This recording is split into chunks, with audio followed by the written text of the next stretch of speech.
Dans cette vidéo, je vais vous parler de l'intersection d'ensembles.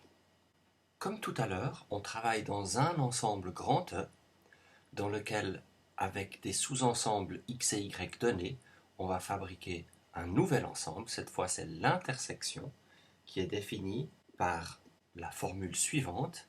L'intersection de x et de y est l'ensemble de tous les éléments petits x qui se trouvent à la fois dans x et dans y. Donc en français, l'intersection se traduit par un est. Et le symbole mathématique que l'on utilise est le même que celui pour l'union, mais à l'envers, et on lit x inter y souvent pour abréger. On dit aussi que deux ensembles sont disjoints lorsque leur intersection est vide. Dans l'exemple que nous avons vu dans le film précédent sur les élèves qui ont 12 ans et les élèves qui ont 13 ans, aucun élève n'a à la fois 12 et 13 ans, ces deux sous-ensembles étaient donc disjoints. On va donc légèrement changer cet exemple pour regarder le sous-ensemble de tous les élèves qui participent au concours d'entrée du cours Euler et qui ont 12 ans, et Y est celui de toutes les participantes, les filles qui participent à ce concours.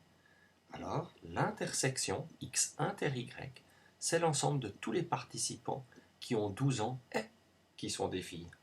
Sous forme de diagramme de Venn, l'intersection se voit ici dans la zone qui est gris foncé, ce qui est à la fois dans x et dans y. Si on revient à notre exemple, dans l'ensemble de tous les entiers naturels, des multiples de 2 et des multiples de 3, sans oublier de fixer le cadre de cet exemple, qui est l'ensemble de tous les entiers naturels, alors dans l'intersection, on a les nombres qui sont des multiples de 2 et des multiples de 3. On a donc 0, 6, 12 et en fait tous les multiples de 6. L'intersection satisfait des propriétés qui vous rappelleront celles de la réunion. L'intersection avec l'ensemble vide donne toujours l'ensemble vide. On dit que l'ensemble vide est absorbant. La triple intersection est la même que l'on commence par calculer d'abord l'intersection de y et de z, puis de prendre l'intersection avec x, ou au contraire de d'abord prendre l'intersection de x et de y, puis de calculer l'intersection avec z. On dit que l'intersection est associative.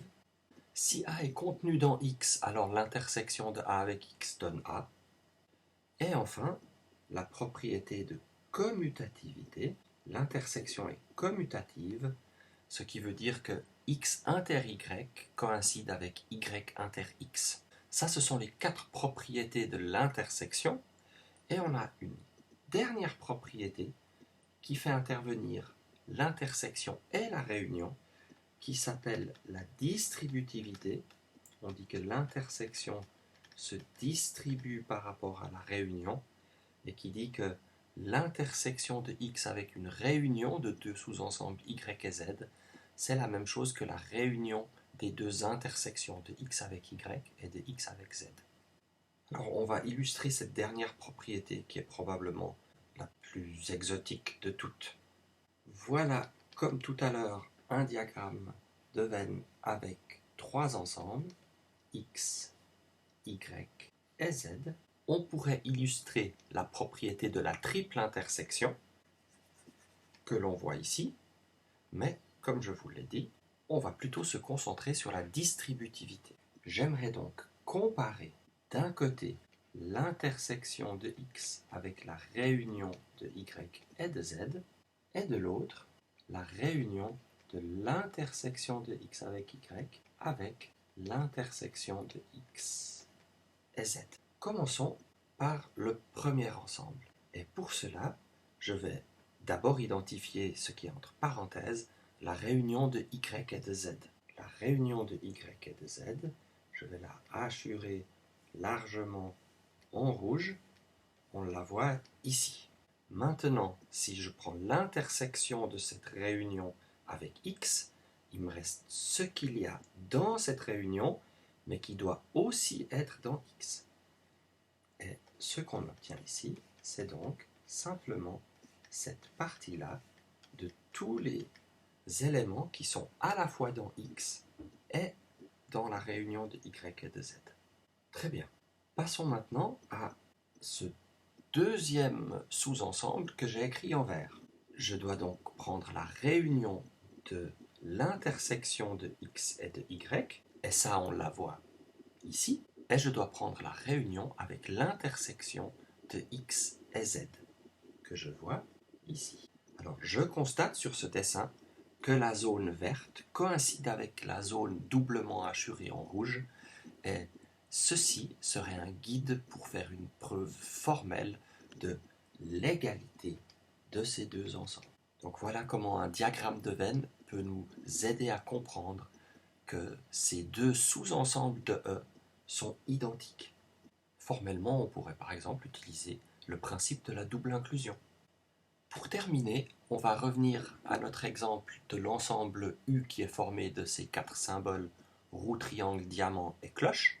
Si A est formé de la roue et du triangle et B est formé de la triangle et de la cloche, on a déjà calculé la réunion de ces deux sous-ensembles, leur intersection et l'ensemble qui est constitué du seul triangle. C'est le seul élément qui est à la fois dans A et dans B.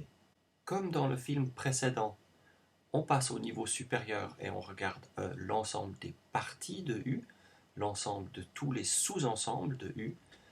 Et dans E, je vais considérer deux sous-ensembles, le sous-ensemble X de toutes les parties de U qui contiennent triangle et cloche, et Y, celui de tous les sous-ensembles de U qui ne contiennent pas la roue. Alors on peut aller un peu plus vite qu'avant. Voilà tous les sous-ensembles, les 16 sous-ensembles de U, c'est donc l'ensemble des parties de U qu'on voit ici, et j'ai d'un côté le sous-ensemble de toutes les parties qui contiennent triangle et cloche, il y en a 4, et de l'autre, tous les sous-ensembles qui ne contiennent pas la roue, ils sont ici. Ceci, c'est Y, et en rouge, on a X. Qu'est-ce qu'on a dans l'intersection? On n'a que deux parties, triangle, diamant et cloche, et triangle et cloche. Voilà, ceci termine cette petite vidéo.